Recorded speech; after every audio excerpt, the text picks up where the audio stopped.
अब underlying subjects in the study of organization, ठीक है। अब ऑर्गेनाइजेशन को पढ़ने के लिए भी कुछ कुछ सब्जेक्ट्स हैं उसके, ठीक है। तो अगर हम आगे पढ़े तो when studying organisation from students और researchers perspective several facts of organisation and organisational behaviour reveal, ठीक है। कुछ कुछ फैक्ट्स निकल के आते हैं। अब वो किस किस चीज़ के ऊपर है?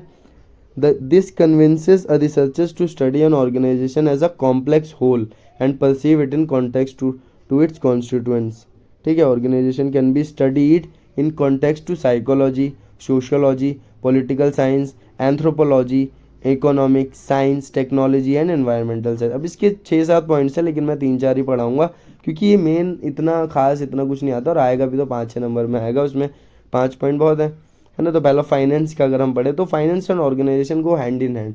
वाई? क्योंकि भाई फाइनेंस ऑर्गेनाइजेशन को सपोर्ट करती है और ऑर्गेनाइजेशन फाइनेंस को सपोर्ट करती है। देखिए कैसे, ठीक है, ये इनसेपरेबल है एक दूसरे से। Finance can not be studied without the presence of organisation and business organization structure derives finances from the economy it functions in, ठीक है। अब organization as a subject of psychology. अब साइकोलॉजी क्यों देखी जाती है? अब जैसे कि अभी हम देख रहे थे कि ऑर्गेनाइजेशन में मेन कौन वो करता है कंट्रीब्यूट? कम्युनिटी और कंज्यूमर्स। तो इन सब की एक तरफ से एक साइकोलॉजी में क्या होता है, ह्यूमन बिहेवियर देखा जाता है। तो उन्हीं से उनका पता चलता है कि मतलब क्या सीन है, उनका कैसा ऑर्गेनाइजेशन चल रहा है या और उन्हें क्या इम्प्रूव करने की ज़रूरत है ना। तो organization is composed of humans from all fields of life and organization field is highly concerned with the psychology of the people. Psychology help study behaviour of people in organization setting for best utilization of, जिससे कि वो resources को अच्छे से utilize कर सके according to the needs of the humans, ठीक है। अब organization in context of sociology, organization are social structures, sociology is the major underlying subject on the study of organisation.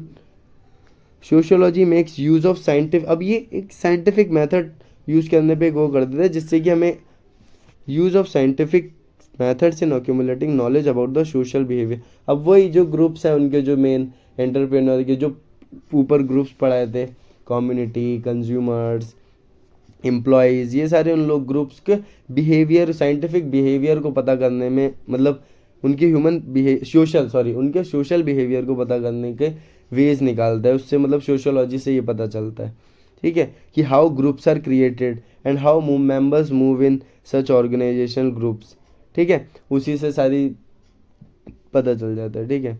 अब organization connect with anthropology is concern with the interaction between people and their cultural environment. Culture is a major influence on the structure of organization as well as the behavior of the people within organization, ठीक है। और आगे अगर हम political science की बात करें तो political science find special relevance in the organization with rising political opinions and notions among group of employees. अब ये जो एम्प्लॉयज़ के जो ग्रुप्स होते हैं उनमें भी पॉलिटिकल ओपिनियंस होते हैं और भी नोशंस वगैरह होते हैं, ठीक है। तो उनमें इनकी मेंटालिटी में फ़र्क होता है और ऊपर से इनकी लीडरशिप क्वालिटी की भी अगर हमने बात करी तो उसमें भी पॉलिटिकल ओपिनियंस आ जाते हैं। और बाकी इकोनॉमिक्स, टेक्नोलॉजी मेन होता है। टेक्नोलॉजी का ये हो जाता है कि टेक्नोलॉजी सिर्फ उसी पे ग्रो नहीं करती कि वो चलाना कैसे है, वो इससे ये भी पता, मतलब ऑर्गेनाइजेशन की सिर्फ इस चीज़ में हेल्प नहीं करती कि उसे चलाना कैसे है, ठीक है, वो ये भी हेल्प करती है कि उसे और आगे आगे कैसे ले आना और डेवलप कैसे करना है। ये टेक्नोलॉजी तो हर चीज़ में जा रही है ना बॉस, ठीक है। और आगे बात करें तो ऑर्गेनाइजेशन बेस्ड ऑन साइज। अब ऑर्गेनाइजेशन की क्लासिफिकेशन दी गई है ऑन साइज, ठीक है, बेस्ड ऑन साइज, ठीक है। तो organization can be classified on the basis of size of their investment on operation, ठीक है, जितना इन्वेस्टमेंट उसी हिसाब से उसे वो किया गया है, ठीक है। अब ये एक मेन लाइन है, द MSME micro small medium enterprise has been recognized as a sector by the government for disbursement of allowance for their growth and development, ठीक है। अब ये एक MSME एक एक्ट बनाया गया था 2006 में आई गेस, ठीक है। तो उसमें क्या होता है कि एक तरफ से अलाउंस देते हैं, मतलब जो स्मॉल इंडस्ट्रीज़ होती हैं, स्मॉल एंटरप्राइजेस होते हैं, स्मॉल मीडियम माइक्रो, तो उन लोगों को ग्रो करने में ये लोग हेल्प करते हैं। अब किसी भी तरीके से करते हैं, अब क्या कहते हैं, कोई लोन वैसे करवा देता है, अभी हम आगे पढ़ेंगे, वैसे आगे देखेंगे, हाँ। तो अब उनका जो क्लासिफिकेशन है वो कैसे है, पहला माइक्रो ऑर्गेनिज्म। अभी इसकी अब मेन चीज़ ये है कि इसकी आप इन्वेस्टमेंट रेंज याद रखना, है ना। बाकी आपको वर्ड्स तो याद ही हो जाएंगे, माइक्रो, स्मॉल, मीडियम, लार्ज, है ना। तो अब इन्वेस्टमेंट मेन चीज़ है। माइक्रो में क्या होता है, इसमें एक दो तरीके की इन्वेस्टमेंट, एक तो मैन्युफैक्चरिंग इंडस्ट्रीज़ में और एक सर्विस इंडस्ट्री में। तो अगर माइक्रो की बात करें तो मैन्युफैक्चरिंग इंडस्ट्री वो कही जाएगी जिसकी जो इन्वेस्टमेंट है वो 25 लाख तक की हो, 25 लैक्स, ठीक है। और अगर सर्विस एंटरप्राइज में देखें तो वो 10 लैक्स की लिमिट हो जाएगी, ठीक है। अगर 25 लाख तक की इन्वेस्टमेंट है तो वो माइक्रो ऑर्गेनाइजेशन, और अगर सर्विस सेक्टर में देखें तो 10 लाख की है तो माइक्रो ऑर्गेनाइजेशन। अब स्मॉल की बात करें तो investment ranging from 25 lakhs to 5 crore, ठीक है। अगर 25 लाख से 5 करोड़ तक की है, ये मैन्युफैक्चरिंग की बात कर रहा हूँ मैं, 25 लाख से 5 करोड़ तक की है तो मैन्युफैक्चरिंग, स्मॉल मैन्युफैक्चरिंग ऑर्गेनाइजेशन हो जाएगा। और अगर सर्विस सेक्टर में देखें तो 10 लाख से 2 करोड़, ठीक है। अब मीडियम में देखें तो 5 करोड़ से 10 करोड़ तक की लिमिट है, ठीक है, मैन्युफैक्चरिंग में, और 2 करोड़ से 5 करोड़ तक की लिमिट है सर्विस में। और लार्ज में देखें तो 10 करोड़ या 10 करोड़ से अबव, और सर्विस में देखें तो 5 करोड़ या 5 करोड़ से अबव, ठीक है। अब हम बात करें एमएसएमई की, ठीक है। तो MSME is a large sector in India with around 14.2% share of enterprises in Uttar Pradesh alone. Uttar Pradesh में इसका ज़्यादा हुआ है क्योंकि वहाँ भी मेन, वहाँ पे एग्रीकल्चर भी बहुत है, और ऊपर से वहाँ पे ऑर्गेनाइजेशंस भी मतलब होंगी ना, वो माइक्रो, मिनी, ये सब, ठीक है। तो government of India under the MSME development act 2006, yes 2006 से था MSME development act 2006 support the establishment, growth and development of MSME by providing credit linked subsidies, quality checks for exports, expert counseling and consultation services। ये सारी कुछ helps हैं। जब देखिए credit linked subsidies आपको पता ही होगा, अब एक्सपोर्ट्स की क्वालिटी चेक करवा देंगे, वो एक्सपर्ट की काउंसलिंग करवा देंगे, कंसल्टेंसी सर्विसेज करवा देंगे, और भी बहुत सारी सर्विसेज हैं, ये सारी लिखी हुई हैं। जैसे कि देखिए कोलेटरल फ्री लोन्स, ठीक है, 50% subsidy on patent registration, 1% exemption on the interest rate of overdraft. बाकी आप आगे पढ़, concession on power utility bills, और भी बहुत सारी चीज़ें, ठीक है। और आगे ये है, ये सारी चीज़ें कि कुछ कुछ स्कीम्स भी निकाली गई हैं गवर्नमेंट के द्वारा, ठीक है, जो कि एमएसएमई में मतलब सपोर्ट करती है उनको। अब उसमें भी ये बहुत सारी स्कीम्स लिखी हुई हैं, हम उनमें से कुछ की रीडिंग ले लेते हैं। तो पहली है मुद्रा स्कीम। इसकी फुल फॉर्म अगर हम देखें तो micro units development and refinance agency, ठीक है। अब ये एक फ्लैगशिप स्कीम है, गवर्नमेंट के द्वारा लॉन्च की गई है। अब ये किस तरीके से हेल्प करती है, माइक्रो एंड स्मॉल एंटरप्राइजेस को हेल्प करती है। कैसे, Mudra lets a person raise loans without any collateral to avail its loan, ठीक है। ये लोन दे देते हैं विदाउट एनी कोलेटरल, ठीक है। एक लोन लेने के लिए कोलेटरल देना पड़ता है ना, तो इस केस में नहीं देना पड़ता, ठीक है। अब एक NABARD, national bank for agriculture and rural development, अब ये क्रेडिट बेनिफिट्स देती है, ज़्यादातर एग्रीकल्चर और रूरल बेनिफिट्स के, मतलब रूरल एरियाज़ को देती है, ठीक है। विलेज इंडस्ट्रीज़ में बहुत सारे होते हैं ना, अब विलेज इंडस्ट्री में स्मॉल इंस्टीट्यूशंस खोल लेते हैं, उन लोगों को ये लोग हेल्प करते हैं, क्रेडिट बेनिफिट्स देते हैं, ये भी लोन वगैरह देते होंगे। अब एक क्रेडिट गारंटी स्कीम है, CGTMSE, credit guarantee fund trust for micro and small enterprises. अब ये क्या करते हैं, ये भी ज़ीरो कोलेटरल पे लोन देते हैं, ज़ीरो कोलेटरल पे लोन देते हैं, ठीक है। ये भी इस तरीके से हेल्प करते हैं। और भी एक स्टैंड अप इंडिया स्कीम है, ये वुमेन को ज़्यादा सपोर्ट करती है, ठीक है। This scheme was implemented to cater to women entrepreneurs as well as to create entrepreneurial opportunities to members of the SC and ST, ठीक है। और बाकी और भी बहुत सारी हैं, आप रीडिंग कर लीजिएगा। Smile, loan for roof top solar, ये सारी। अब ये आ जाती है मेन चीज़, ब्रेक एंड क्लिक ऑर्गेनाइजेशन। तो इसमें आपका मतलब डिफरेंस पूछ लेते हैं कई बार, क्योंकि ये मेन टॉपिक बन जाता है इससे, है ना। तो इसमें ये वाली जो टेबल है, इसे तो आप एज इट इज़ ही लर्न कर लेना, बहुत ईजी है, ठीक है। एक होती है ब्रिक एंड मोटर, एक होती है ब्रिक एंड क्लिक, एक होती है क्लिक, ठीक है। अब अगर हम एग्जाम्पल के साथ बात करें तो ब्रिक एक वो होती है जो नॉर्मल एक मतलब जो ऑफलाइन चलती है, ठीक है, फुल फिजिकल स्टोर वीकेंड से, है ना। एक फिजिकल स्टोर की बात करूँ, एक नॉर्मल फिजिकल। अब ब्रिक एंड क्लिक में क्या होता है, वो ऑफलाइन भी होगी और ऑनलाइन भी होगी। आजकल तो आपको पता ही है ऑनलाइन कितनी सारी चीज़ें जा रही हैं, हर चीज़ ही लगभग ऑनलाइन जा रही है ना। तो और क्लिक में क्या है, क्लिक सिर्फ और सिर्फ ऑनलाइन, ठीक है, लाइक अमेजोन, ठीक है। और बाकी अब इसमें देखिए, अब इसकी सारे ये बेसिस दिए हुए हैं जिसके अकॉर्डिंग इन्हें डिफ्रेंशिएट किया गया है। अब लोकेशन का देखें तो brick and mortar physical store, brick and physical and online, on check click का ऑनलाइन सिर्फ। अब मोड ऑफ पेमेंट का देखें तो यहाँ पे मे और may not have online cashless modes of payment, यहाँ पे बोथ होते हैं। यहाँ पे कैश पेमेंट्स में भी अवेलेबल ना हो, कभी कभी आप देखते हैं ना कैश ऑन डिलीवरी अवेलेबल नहीं होता, ठीक है। अब omni presence, only physically present, omni presence for larger coverage, only online presence which curves coverage, ठीक है। अब marketing can market only through physical channels, अब ये दोनों के द्वारा कर सकते हैं, ये सिर्फ ऑनलाइन कर सकते हैं। एक्सपेंसेस अगर हम देखें तो यहाँ पे फिक्स्ड एंड ऑपरेशनल एक्सपेंसेस यहाँ पे वेबसाइट के भी हो जाते हैं और यहाँ सिर्फ वेबसाइट के होते हैं, ठीक है। Customer attention, customer can be attended to and relation can be built, customer can be attended to and relation can be built, little scope for customer attention. अब मेन इसका आ जाता है, अब इनका आगे से इसके भी एडवांटेज और डिसएडवांटेज, अगर आप खुद भी सोचेंगे तो आपको बहुत सारे इसके एडवांटेज और डिसएडवांटेज मिल जाएंगे, ठीक है। अब इसमें आप मेन ध्यान से सुनना, बाकी आप खुद भी लिख लोगे, इसका बहुत आसान है, ठीक है। अब अगर हम पहले ब्रिक एंड मोटर का देखें, फिजिकल स्टोर की जैसे हम बात कर रहे थे, तो उसमें अगर हम देखें तो देखिए brick and mortar organization are those that operate through stand alone structures in shopping complexes or at a physical place or store and serve the customer face to face, है ना, एकदम आमने सामने वो लोग मार्केटिंग करते हैं, वही जो शॉप्स की बात हो रही है मेन यहाँ पे, है ना।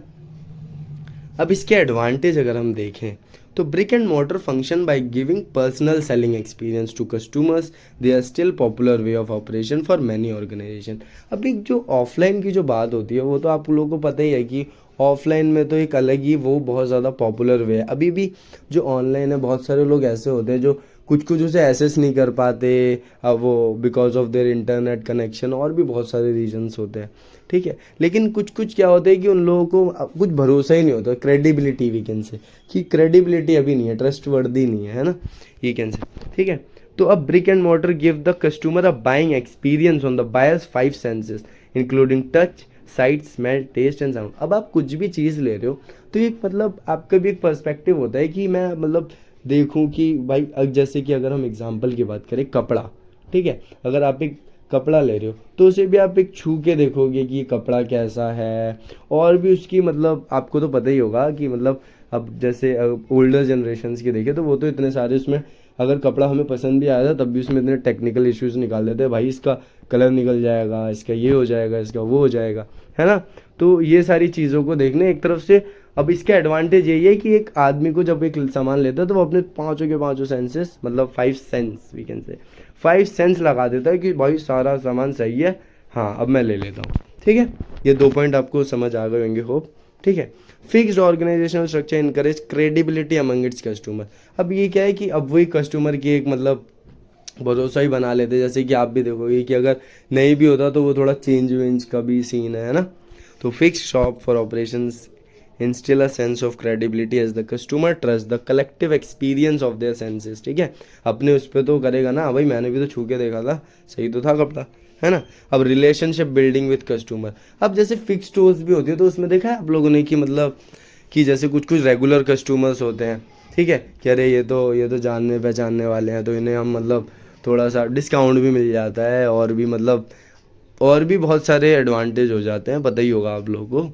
Fix stores are run by managers, store keepers और employees who aim to build a relationship with the customers to give them a personalised shopping experience. उनको भी एक पर्सनलाइज्ड एक्सपीरियंस मिलता है, वो भी उन्हें फिर ट्रस्टवर्दी हो जाता है और भी अच्छा हो जाता है।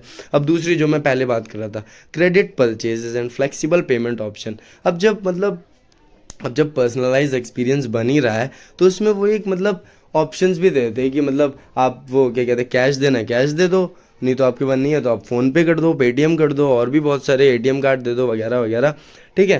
तो वो मतलब बहुत सारे तरीके अलाउ करते हैं, ठीक है। एक मतलब अब क्या क्या कभी कभी तो उधार भी दे देते हैं, है ना। तो ये सारी चीज़ें होती हैं। अब परचेज असिस्टेंट, ठीक है, असिस्टेंस। तो अब जैसे देखिए अगर जैसे कोई कपड़ा लेते हैं, ठीक है, तो कभी कभी हमारी भी क्वेरीज होती है, कस्टमर की क्वेरीज होती है। अगर आप बड़े लोगों को देखो तो ज़्यादा जो मम्मियाँ डैड्स होते हैं वो लोग मतलब एक वो करते हैं कि यार इसका ये तो नहीं होगा, इसका वो तो नहीं होगा, ठीक है। तो एक क्वेरी भी होती है तो वो भी बता देता है कि अरे नहीं सर नहीं होगा वगैरह, ठीक है। communication of company values, stores and location are helpful in communicating and giving experience of brand vision, ठीक है, and values and through ambience, ठीक है। अब अगर हम डिसएडवांटेज की बात करें तो सबसे main high fixed and open. अब देखिए, अब फिजिकल स्टोर लगता है, ठीक है। अब फिजिकल स्टोर में अब देखो कोई कोई तो अपनी दुकान होती है किसी की, ठीक है। अभी मैं स्मॉल स्केल पे ही बात कर रहा हूँ, नॉर्मल एक दुकान की बात कर रहा हूँ। किसी किसी की अपनी दुकान होती है, लेकिन तब भी उन्हें और भी एक्सपेंसेस पे करने पड़ते हैं, लाइक इलेक्ट्रिसिटी एक्सपेंसेस, और भी अब एम्प्लॉयज़ रखोगे आप, उनकी भी सैलरी देनी पड़ेगी, स्टॉक की भी दिक्कत होती है, ठीक है। तो ये अब कुछ कुछ गुड्स होते हैं वो पेरिशेबल होते हैं, जैसे कि अभी तो मैं कपड़ों की बात कर रहा था, लेकिन अगर आप वैसे बात करो जैसे कि मतलब जो हमारे खाने पीने की चीज़ होती है वो कुछ कुछ पेरिशेबल होती है, तो उसमें भी उन लोगों को दिक्कत आती है। तो इन सब की इन लोगों को कॉस्ट बहुत ज़्यादा लगती है, ठीक है।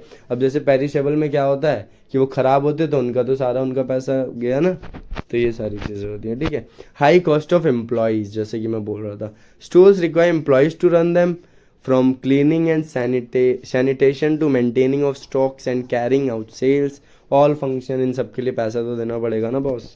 लिमिटेड रेंज ऑफ प्रोडक्ट्स, ठीक है। अब वही स्टॉक की बात कर रहा था कि अब स्टॉक के ज़रिए भी, मतलब स्टॉक को देखते हुए भी आप एक लिमिटेड स्टॉक ही रख सकते हो, ठीक है। अगर आपका एक गोडाउन भी है, वो गोडाउन भी है तो उसमें भी आपको एक लिमिटेड होगा कि आप इतना ही रख सकते हो, ठीक है। ये सारे जैसे इसके जो डिसएडवांटेज है ना वो सारे एडवांटेज हो जाएंगे अभी क्लिक ऑर्गेनाइजेशन में, ठीक है। अभी हम आगे देखेंगे। अब ब्रिक एंड क्लिक की बात करें, दोनों जो ऑफलाइन ऑनलाइन दोनों, ठीक है। Brick and click organization can be defined as an organization having store operations at specific location while also having online sales and services through website and social networks, ठीक है।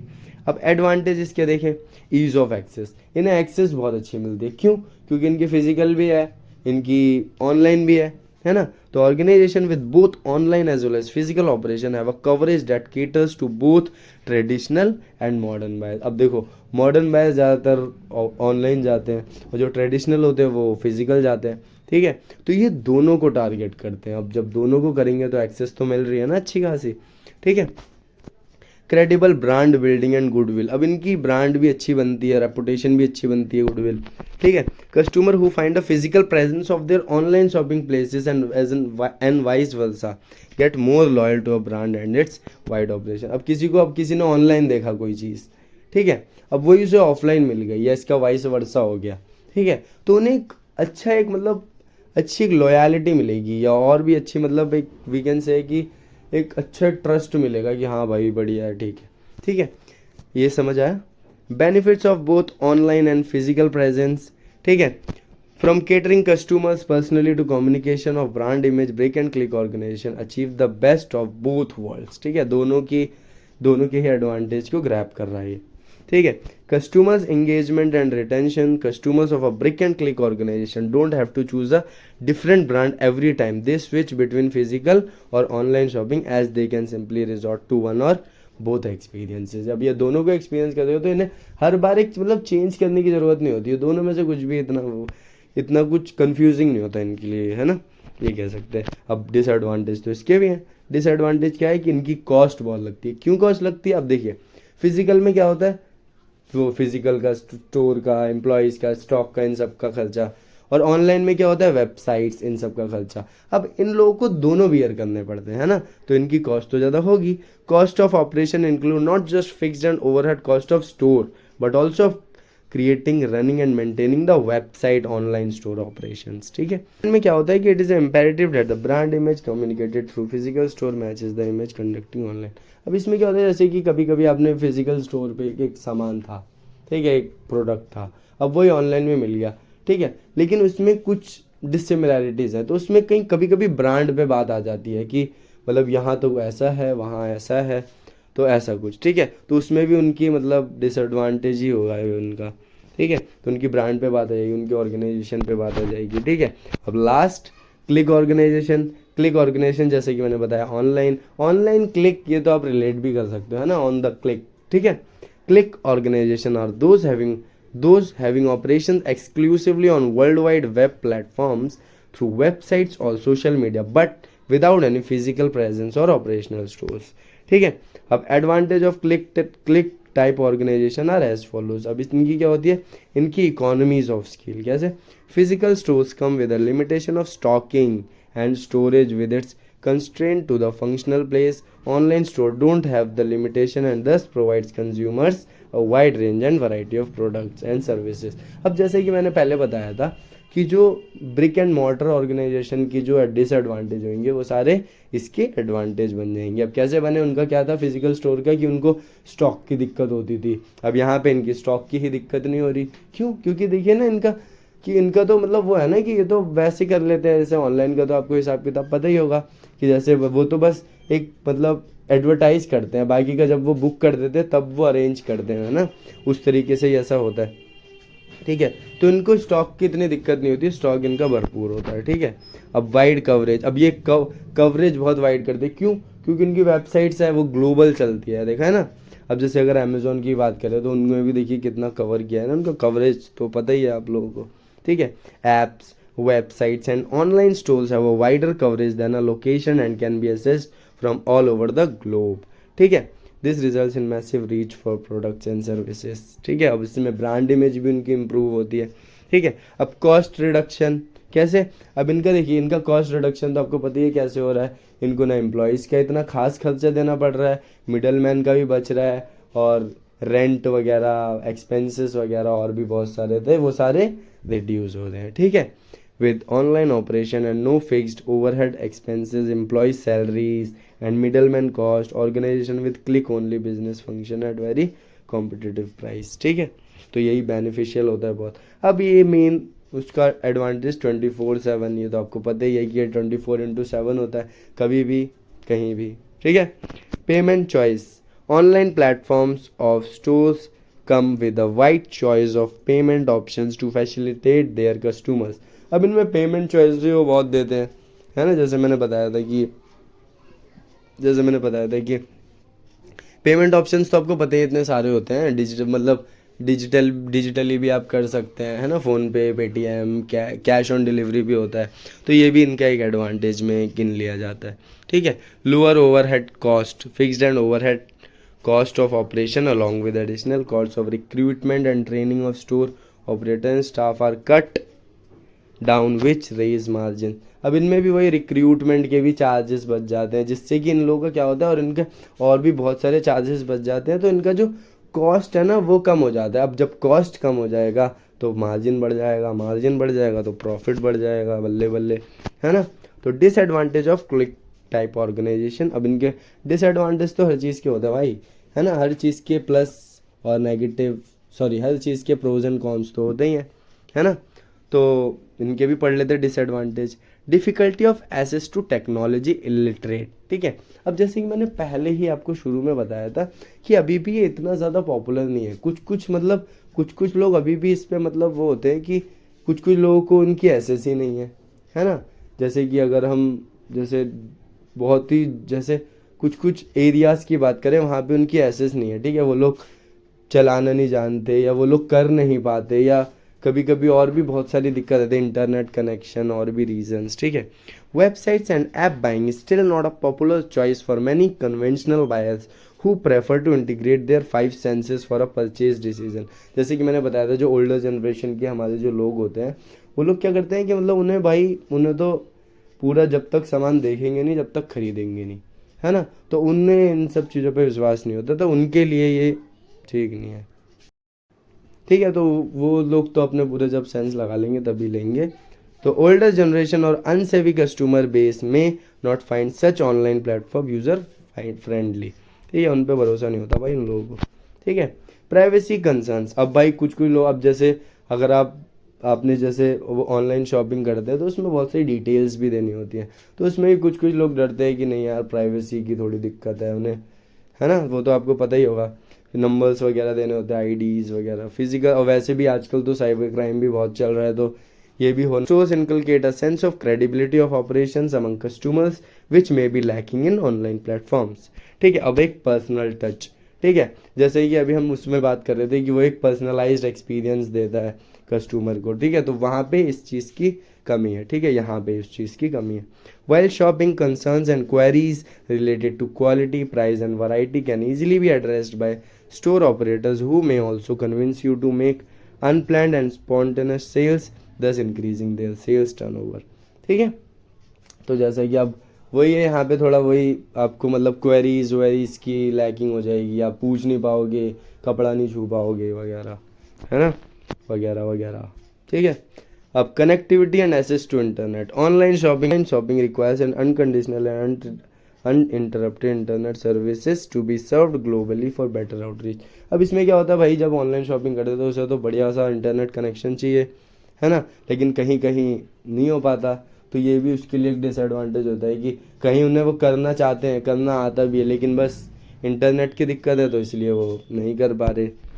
सो ये था आपका brick and click organization, brick and mortar organization and click organization. तो यही बस आपको यही थोड़ा बहुत समझाना था आपको. मैं उम्मीद करता हूँ कि थोड़ी बहुत तो हेल्प हो ही जाएगी. बाकी आपको अच्छा लगे तो लाइक कर देना वीडियो को, और बाकी चैनल को सब्सक्राइब कर देना. बाकी विशेष तो आपके साथ हैं ही. All the best for your paper. So bye bye.